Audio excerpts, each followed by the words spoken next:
Greetings, Terrans. This is Branthar here again as DCUO Base Master on YouTube. And today we are back again with QW for part 3 of the story of QW. Part 1 was the harvest. Part 2 was hell. That was our undisclosed location. And today we are in Amusement Mile. As you can see, there's a lot of fun going on in beautiful Gotham. And today we are going to visit the orphanage. So I thought it would be a good idea to have an orphanage in a place where children can play and they can have a lot of fun. As you can see, there's lots of action, lots of excitement happening. So why don't we take a moment and go into the orphanage. After all, these are your children. And here we are in the orphanage.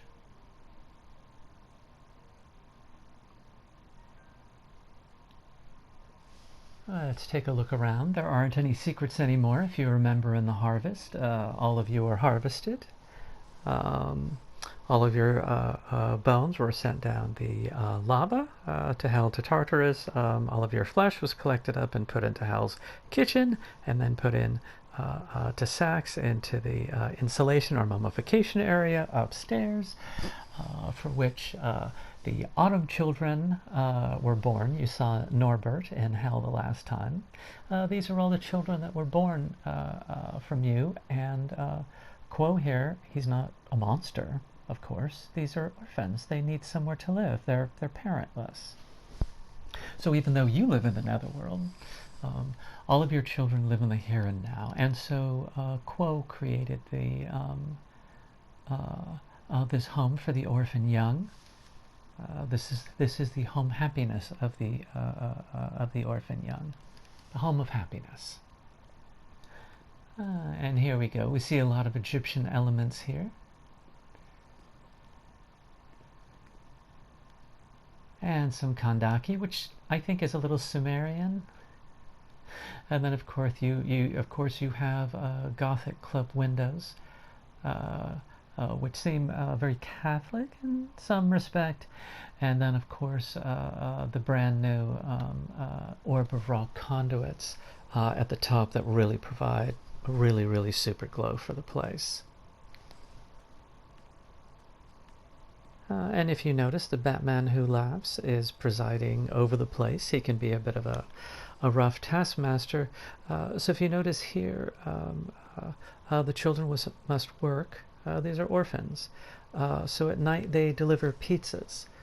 This orphanage is for children ages 4 to 18. Some will gestate in hell longer, and some will be brought here later. If you notice, in order to make sure that the children are safe, there is the goddess Aphrodite. And if you notice, one of the children is out on a pizza delivery. They get the phone call, they take the pizza, and when they take the pizza, Aphrodite protects a portion of the soul to make sure that they're safe when they come back. And we are moving from the foyer area up here to the library, and we're just going to take a little walk around here. These underworld doors, or doors to the underworld, from the newest Black Adam series, are absolutely fantastic. That's an old Egyptian king sarcophagus, but they work really well together. And these base items have not been as good since Patchwork Themyscira. They're really absolutely fantastic base items, and you should check some of them out with the Sins of Black Adam. I've been collecting a lot of them and using a lot of them.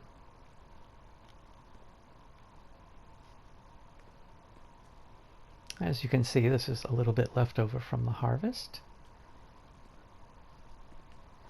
We're going to go over here. This is more of the antiquities department. As you can see, ancient plans are being made up. Here there's a lovely fire. Lots and lots of books. These are orphans. They're made to study. Their goal is to become the best that they can in life because they don't have parents to support them.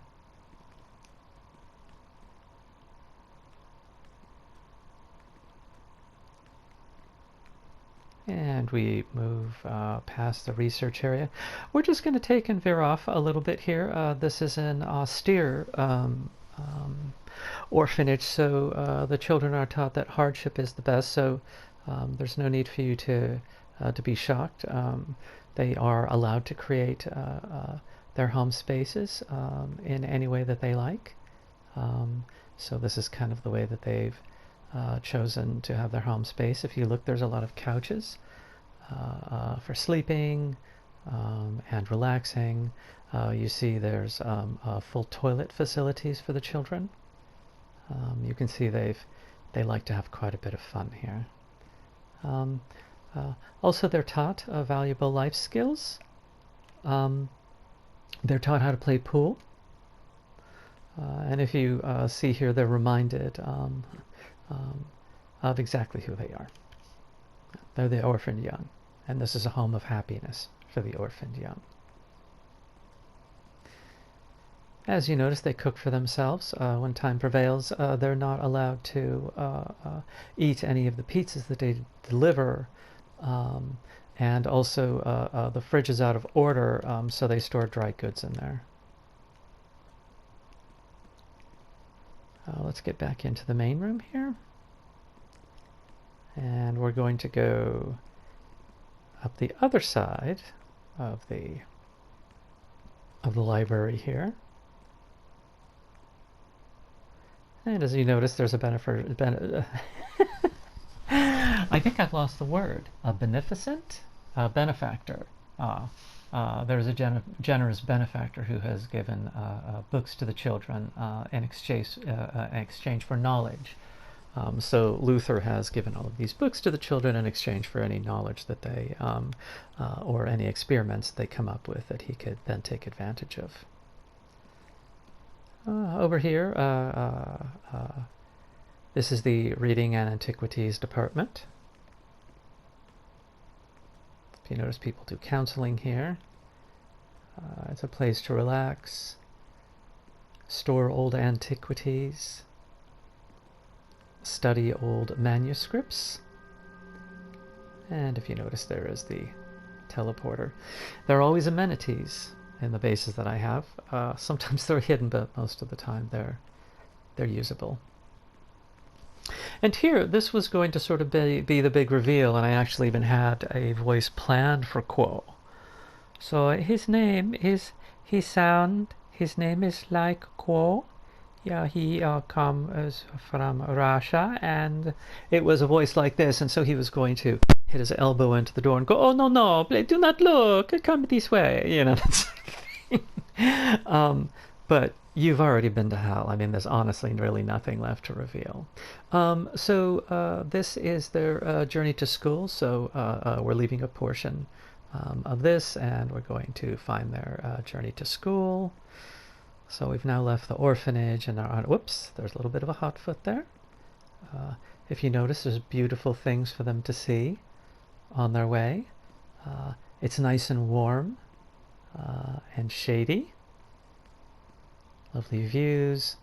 Oh, if you notice, he seems to be upset, but you know, what do you get for picking your nose? And here is a vessel. This is a vessel of sadness. This is where all the children go when they need to cry, when they're upset.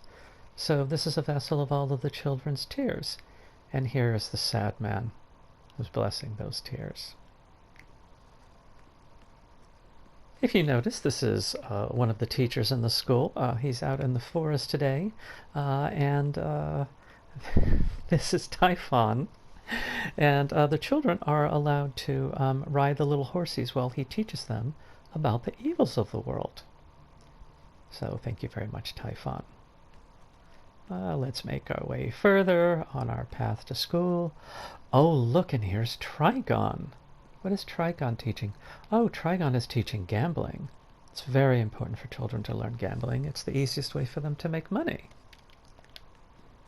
And if you notice, he's made sort of an outdoor church out of the place. Everything is quite extravagant out here. He likes to make a big fuss. He's always angry. And if you look around back, you can see why. He's got a stick up his ass. That's all there is to it. You can't think. No, there isn't anything else that's wrong with him, but that. So we're just going to leave the gentleman on his own. And over here is a well of all your hopes and dreams. Goblins and ogres live up in these rooms. Before we go visit our teacher, we have a Defense Against the Dark Arts teacher here, Necron. Again, using that really, really great underworld door. Everything is Egyptian based and just looks so absolutely gorgeous. And the children are finally, they're on their way to school, where they pray over a sigil, and they are cleansed by the fire and the ritual circles. And now we're finally here in school. If you notice, here are the rustic leather school desks. The teacher is out for the moment, but all the information is here. Here is the agreement that Quo's very, very angry grandfather made with Zeus to give him the power of fire. And then a secondary agreement with Quo's father in the 50s that involved the ancient Phoenician tablets, Egyptian tablets that you saw in hell that opened the doorway to the 50s to his father's living room. And here is the blood of the fountain and the blood of the children. And over here is the path to the old witch. The old witch has not been seen in years, but someone has seen a small light in the place, and no one goes into it because it's too frightening even for the children. Quo knocked once, but then he ran away. And then as a final to the back of the schoolhouse, there is of course the hallway to the mausoleum and the dustbin, and of course all the graves and all the bones of all of the orphans who did not make it out into the world. So there it is. Even though you passed, you got to see your kids' lives. All of the children that you had, you got to see how their lives would have turned out. Isn't that fantastic? Anyway, I used some of, but not all of the items from the new Soba Sins of Black Adam that has just come out in November here of 2022. If you look, the sanguine skulls, the blood skulls, the lava skulls, all this stuff is just absolutely fantastic. And the picture, if you want, behind all of that is an SM picture. It's a large picture from survival mode, and that is the Brother Blood's altar I decided to use. It's quite interesting. Madame Xanadu, that large photograph will work really, really well with the Egyptian as well. So they're called loading screens. And then, of course, these ancient sort of Sumerian, Mesopotamian-looking things. I'm sure someone will correct me on them. Are from the Rip in Time series. Anyway, that's about it. That is the story of Quo. We have reached a full cycle, and I thank you guys for watching, and enjoy your eternity in whatever multiverse that you embody. we'll see you guys next time. Bye-bye.